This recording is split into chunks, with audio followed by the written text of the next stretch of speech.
السلام عليكم. الكبده الاسكندراني بقى وحلاوه الكبده الاسكندراني. مين فينا ما بيحبش الكبده الاسكندراني؟ يلا بينا بقى نعمل مع بعض كبده اسكندراني. الطريقه والوصفه شفناها الصبح شفناها الليل، واكلين 3 4 مرات. هنقوم نعملها. طبعا احنا داخلين على شتاء والشتاء بيحب الاكل. تمام.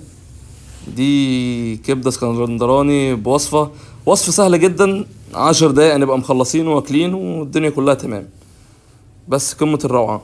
طبعا مقدم جنبها هنا سلطة طماطم متبلة. نزلت هنا بالمادة الدهنية. طبعا بزود المادة الدهنية، لازم تبقى غزيرة. وبنزل بالثوم. قبل ما الثوم يغير لون بكون نزلت بالكبدة. الكبدة طبعا أول ما بتنزل بسيبها تاخد الصدمة، ما بقلبهاش. بعد كده ببتدي اخدها بلانشيه، اقلب. طبعا بالراحة عشان خاطر انا ما بحب، مش عايزين حاجة تنزل ميتها ونفقد قوامها. بتبل بقى شوية الكزبرة الناشفة هي روح الكبدة. شوية كزبرة، شوية كمون بصوت، شوية ملح. ده التتبيلة بتاعتنا. طبعا بعصر نص ليمونة. تمام.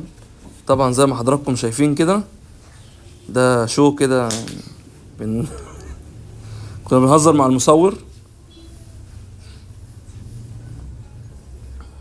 بننزل بقى هنا سلايزات الفلفل السبايسي. طبعا بيودي الكبدة في حتة تانية. الكبدة اسكندراني من غير فلفل سبايسي مش كبدة. طبعا لو في اطفال احنا ممكن نستغنى عن موضوع